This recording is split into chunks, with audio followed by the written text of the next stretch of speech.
you I know. think I totally agree with you that with that na it's like a twinkling of an eye. It's like we're talking about rapture, pero yun yung terminology. Yeah, but because when this happened, mga tao like they just organize themselves without somebody telling them, mag, Correct, let's go there, mag-rally correct, tayo. No, it's like, correct, hey, I'm willing to volunteer on this, and then correct, saan ba tayo pupunta?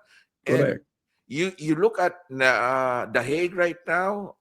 It's like nobody was telling or paying Nobody, anyone oh, to go out nobody. there.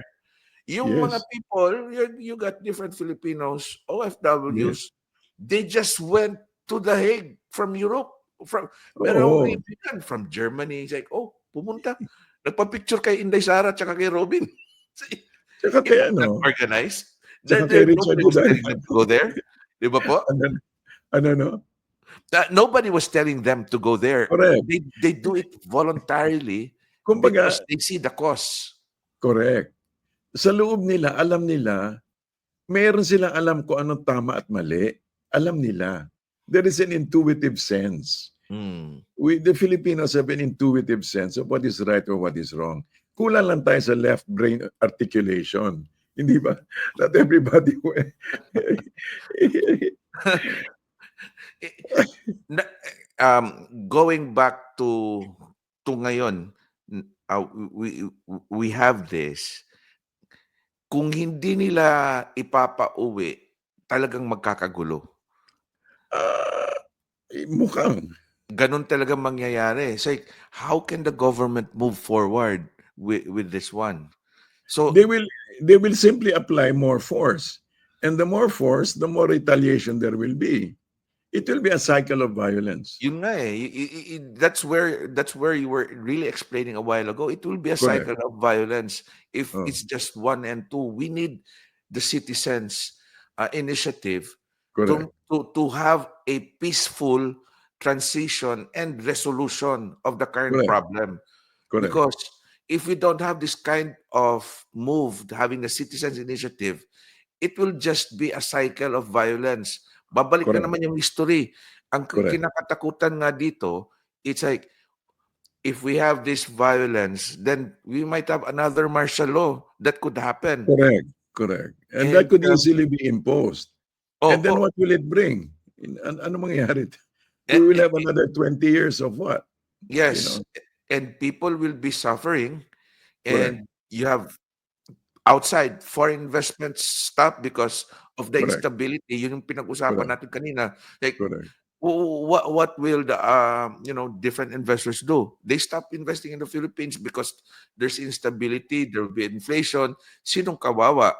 It's the citizens. So it should be a citizens initiative because it is the citizens' Philippine. future.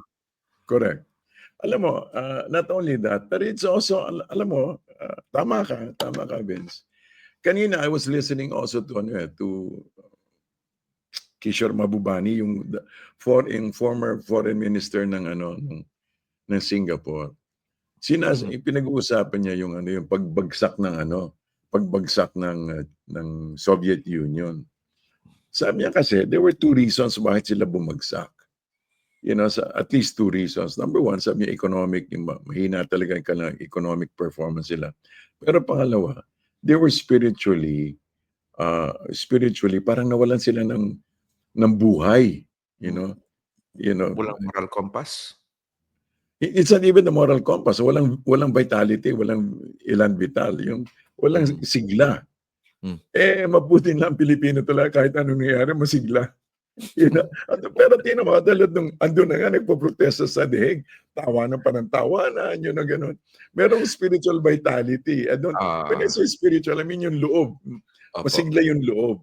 Pero ang sinasabi ko, yung sigla dapat ng loob, ma-recognize dapat ng Pilipino ngayon na yung katulad nung pinoint out mo, na bigla silang is very spontaneous, nandun lahat sila lahat sa daig, no? Mm. Hindi naman siguro lahat, but maybe 223,000 kasi how many thousands bang nasa mga 10% daw of the 10 to 20% of Filipinos abroad are Duterte supporters eh.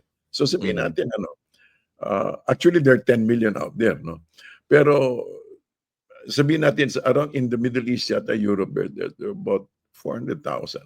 Sabihin natin may 20-30%, okay? So there's several thousands people are there. Can you imagine if people realized that it's not only because of Digong? Yeah, yan ang nagagamit ngayon. It's PRRD. It's the one that's motivating them. But the people realize that they actually have agency. You know, meron kasi silang sense of moral outrage. Ito hindi nahuhuli ng elite, no?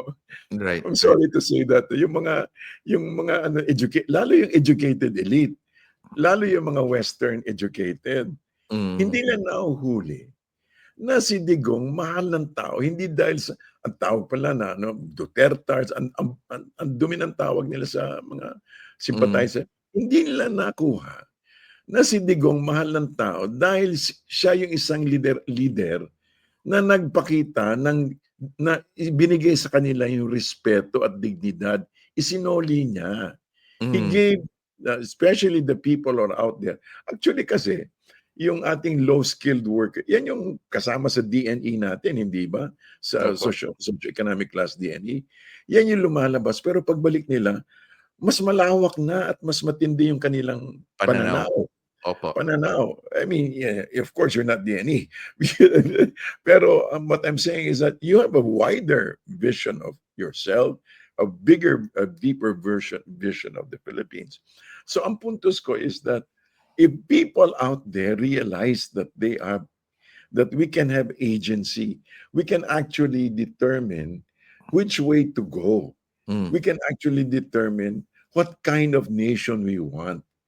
But you see, at the end of the day, it's not just, and we also have to realize that it's, alam naman ng tao ito eh. At the end of the day, it's not just having that house, it's not just but having a sense of meaning in life. And the meaning usually comes out of not serving oneself, but serving others.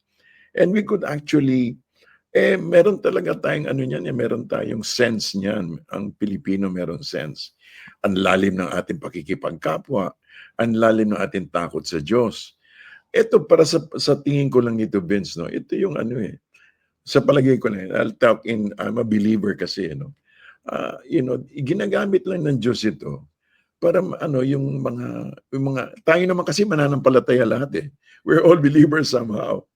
Pero kumbaga makita natin yung pagmamahal ng Diyos sa atin na kumbaga isoli natin sa pagbibigay dangal din sa ating kapwa, pakikipagtungo, at hayaan natin na kumbaga yung galit natin, iluwag na natin ilabas sa away, kundi yung galit natin, ibuhos natin sa trabaho at pakikipagkawang gawa. Pwede kasi. Resolution through peace rather than doing this. Kasi nangyayari, turuan na ngayon eh. Turuan sila. And then turuan, and then things keep on escalating. And this would never end, I guess, kung panay ganun ang gagawin ng both parties, not just one party. And having these people's initiative, citizens initiative, is another way. And I guess that's the third way of looking at things differently. And if you're Christ focused as a Christian, it's easily to understand the concept.